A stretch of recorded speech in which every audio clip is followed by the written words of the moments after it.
அம்மா தாய் ஊது தெய்வம் ஜோசி பாருங்க, இந்த வருஷம் பொங்கலுக்கு உங்களுக்கு ஒங்குது. ஆண்டி ஒங்குதுன்னா என்னது? இந்த வருஷம் ஒங்குன மாதிரி வருஷம் வருஷம் ஒங்குது. ஆண்டி நான் ஒங்குது என்னதானே கேட்டேன், நீங்க ஒங்குது நீங்க கடைசி வரைக்கும் ஒண்ணுமே தெரியலையே. ஒங்குதுன்னா பெருகுதுன்னு அர்த்தம். ஆண்டி நானே பெருகாம குட்டையா இருக்கேன், என் வாழ்க்கையில என்ன பெருக போகுது? அதெல்லாம் பெருகிடும், ஒரு வருஷத்துக்கு பெருகிட்டே போயிருவீங்க. ஆண்டி கையில 10 காசு கூட இல்ல, என்கிட்ட வந்து பொய் சொல்லிட்டு இருக்காதீங்க. நீங்க அப்படிலாம் சொல்லாதீங்க, உங்க பையில பாருங்க காசு இருக்கு, எப்படியே பார்த்து கொடுத்துருங்க. விட்டா நீங்களே திருடிட்டு போயிருவீங்க போல. அப்படிலாம் திருட மாட்டோம், முகத்தை பார்த்து ஜோசியமெல்லாம் பார்த்து நல்லா சொல்லி காசு வாங்குவோம். அப்படின்னா என் பேக்ல எவ்வளவு பணம் இருக்குன்னு சொல்லுங்க பாப்போம்.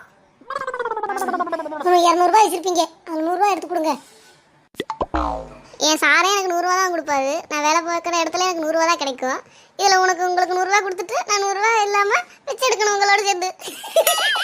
அப்புறம் நீங்கள் சேர்ந்து வாங்க, 2 பேரும் சேர்ந்து பிச்சை எடுப்போம். வந்து பேசுனீங்க நீங்கள் பாட்டுக்க, கடைசியில் நீங்களும் எங்களோட சேர்ந்து பிச்சை எடுக்கணும் கூப்பிடுறீங்க, எவ்வளோ தைரியம் உங்களுக்கு? சரி இன்னைக்கு நாள் எனக்கு எப்படி போகும்னு பார்த்து சொல்லுங்க. ஆனால் 10 ரூபா தான் கொடுப்பேன், அதுக்கு நான் தரமாட்டேன். அப்படிலாம் சொல்லாதீங்க, 50 ரூபா கொடுங்க. உங்களுக்கு ராசி எதிர்காலம் பொங்கல், உங்களுக்கு செல்வம் நல்லா வருது, எதிர்காலம் நல்லா வருவீங்க. அப்படி இல்லை ஆண்டி, பஸ்ஸு காசு வேணாமா, நான் ரொம்ப தூரம் நடந்து போகணும்ல, இல்லாட்டி இன்னொரு நாளைக்கு சேர்த்து வாங்கிக்கோங்க. சரி இருக்குதுன்னா கொடுங்க. கை வந்து ஓட்ட கை, எதிர்காலம் நல்லா வருவீங்க. இந்த வருஷம் புது வருஷம் இன்னைக்கு உங்கள் வாழ்க்கையில் நல்லா செல்வமாக வருவீங்க. எதிர்காலம் நல்லா அமையும், நல்ல மாப்பிள்ளை வருவார். ஆனால் வீட்டில் பார்க்குற மாப்பிள்ளை முடியாது, நீங்களா செலக்ட் பண்ண மாப்பிள்ளை தான் உங்களுக்கு வரும். உங்கள் வாழ்க்கை ஓகோன்னு இருக்கும். அதெல்லாம் சரி ஆண்டி, என் கை ஓட்ட கைன்றீங்க, ஓட்ட கையா இருந்தா எப்படி எனக்கு கட்டிப்பாரு? வேணாம்னு சொல்லிட்டு போயிட்டாருன்னா? அதெல்லாம் ஓட்ட கை இருந்தால் அதெல்லாம் மாப்பிள்ளை வருவார், அது நல்ல வழியாக முடியும். ஆனால் வாழ்க்கையில் அவசரப்படாதீங்க, கொஞ்சம் பொறுமையாக போங்க, எதிர்காலம் நல்லா வருவீங்க. சரிங்க ஆண்டி, இப்போயே வயசு 30 ஆயிடுச்சு, இன்னும் எதிர்காலத்தை பற்றி நீங்கள் சொல்லிட்டு இருக்கீங்க.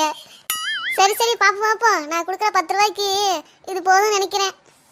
சரிம்மா, போயிட்டு வரேன். சரி ஆண்டி, போயிட்டு வாங்க.